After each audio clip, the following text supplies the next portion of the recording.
In 1980, during the Dirty War, Maria de Cortes's 20-year-old daughter was taken by Argentina Navy. As a result, she became a member of the Mothers of the Plaza de Mayo, a group of mothers of disappeared children who had weekly vigils for their children in a plaza opposite to the presidential palaces in Buenos Aires. Leonda was one of the estimated 500 children of 30,000 disappeared people to have been kidnapped by the government or born in detention during military dictatorship that ran the country from 1976 to 1983. Most of the children were given to military families who would raise them to be upstanding, law-abiding citizens. The appropriations were partly to solve a practical problem. If the real identities of the children were known, there would have to be an explanation for what happened to their parents. We realize that to demand the fulfillment of human rights is a revolutionary act, and to question the government about bringing our children back alive was a revolutionary act. We were fighting for liberation, to live in freedom, and that was a revolutionary act. To transform a system is always revolutionary. My name is Leyenda Karina Kanzas, and it took me 15 years to reclaim my lost identity.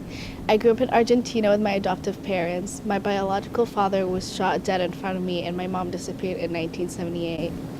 My adoptive parents changed my name and called me Cassandra. Then, in 1946, Perón was elected president. Perón set Argentina on a course of industrialization and state intervention in the economy, calculated to provide greater economic and social benefits for the working class. Perón dictated the political life of the country by his command of the armed forces. He severely restricted and in some areas eliminated constitutional liberties. He was overthrown on September 19, 1955, after an Army-Navy revolt led by democratically inspired officers who reflected growing popular discontent with inflation, corruption, and oppression. The military regime of General Alejandro Lanús, which took power in March of 1971, proclaimed its intention to restore constitutional democracy by the end of 1973 and allow the re-establishment of political parties, including the Peronist Party. Upon invitation from the military government, Perón returned to Argentina for a short time in November 1972. In 1973, he was elected president, and at his insistence, his wife became vice president. While in exile, Perón had wooed the left-wing Peronists and had supported the most belligerent labor unions. Once returned to power, however, he formed close links with the armed forces and other previously opposition right-wing groups. When he died in 1974, he left to his widow and successor as president an untenable situation.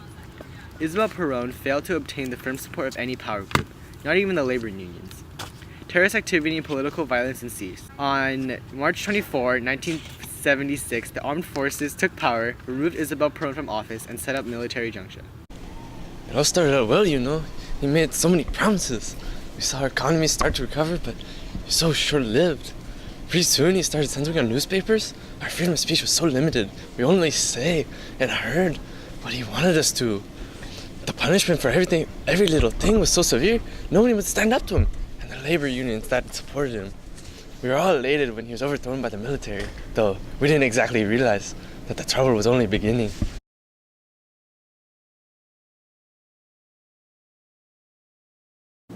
The establishment of the apartheid came from the racial segregation and white supremacy that had become the central aspects of South African policy. And this came from the social Darwinism and the imperialism of the previous ages. One of the biggest things that happened in the beginnings of the apartheid was the controversial Land Act of 1913, which passed 3 years after South Africa gained its independence, and marked the beginning of a territorial segregation through forcing black Africans to live in reserves and making it illegal for them to work as sharecroppers. Another part of the establishment came from the Great Depression and World War II that brought economic woes to South Africa as they were used as almost banks for the bigger countries. In 1948, the Afrikaners National Party won the general election under the slogan apartheid, which literally means separateness.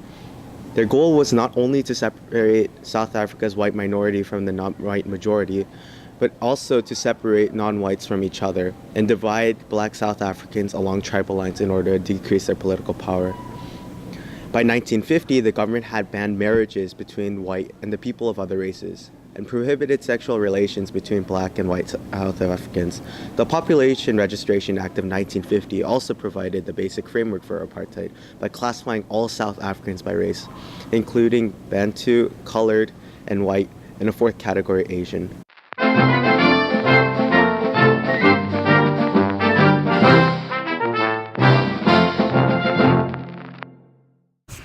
Rather Rather than establishing stability and prosperity, 7 years of harsh military dictatorship brought Argentina to the brink of ruin. Realizing this, the new military leaders understood they would have to give up control to save the country. They allowed political parties to function again. General elections were set for October 1983. Raúl Alfonsín of the Radical Party, which had the support of Argentina's middle class, won the election. It was the nation's first truly free election in 40 years. Alfonsín knew that his number one job was to restore the rule of law to the country. To do that, he would require investigation into the offenses of the Dirty War. Shortly before the former government left power, it granted itself amnesty. Well, you see, the amnesty laws mainly were created as a way to discourage the military from another coup. Before the military government turned power over to the new civilian government, those involved and guilty of crimes during the Dirty War gave themselves amnesty so they couldn't be prosecuted for their crimes. And the next 20 plus years, the civilian government sought to deal with these laws and convictions of military officers involved in the Dirty War. And the pressures and threats of a potential military revolt and coup led to the full stop and due obedience laws. These laws the full stop law limited the filing of new cases after 1986, and the due obedience law permitted military personnel from just using a just taking orders defense. Alfonsín's progress was overturned when his successor, Carlos Menem, pardoned convicted military officers. It was over a decade until this decision was overturned and the amnesty laws were nullified in 2003 and deemed unconstitutional by the Argentine Supreme Court afterwards.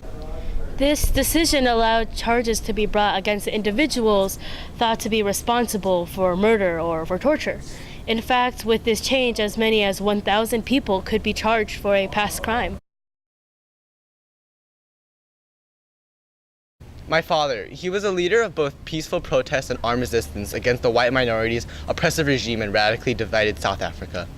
His actions landed him in prison for nearly 3 decades and made him the face of the anti-apartheid movement, both within his country and internationally. Released in 1990, he participated in the eradication of the apartheid, and in 1994, he became the first black president of South Africa, forming a multi-ethnic government to oversee the country's transition. My father was a great man and a great leader. His admirers see him as a man who, since the demise of the apartheid, has been active in the defense of human rights and uses his high profile to campaign for oppressed. He has campaigned to fight HIV, AIDS, poverty, racism, sexism, homophobia, and transphobia. He received many trophies for his amazing work. He was involved in a lot of things like the women's rights movements, gay rights, church reforms, and many other things. In 1990, de Klerk released Nelson Mandela from prison, and together they initiated reform.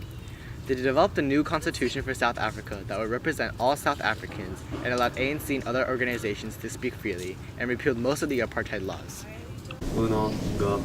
Well, you see with the apartheid and the racial supremacy, it was recognized that the systematic oppression could go on no longer. After all, we are the new generation, and the racism in our country was of the old generation, not us. The effect on the people of South Africa was too great, and I couldn't and wouldn't let our country destroy itself under my watch. There's still work to be done, and with race relations, currently, as there always is, but it will be done with time. The South African Truth and Reconciliation Commission, or TRC, was set up by the Government of National Unity to help deal with what happened under apartheid and keep the democracy in place. The conflict during this period resulted in violence and human rights abuses from all sides. No section of society escaped these abuses. These days, both countries face a number of issues. Racial tensions still remain in South Africa, and the socioeconomic status is often split between racial lines. Even with the growing economy, the path towards reconciliation will definitely be turbulent. Today in Argentina, economic uncertainty has mostly dissipated. However, the trials of military officers suspected of human rights violations remains. The scars of the past will remain in the victims, however, much like in South Africa.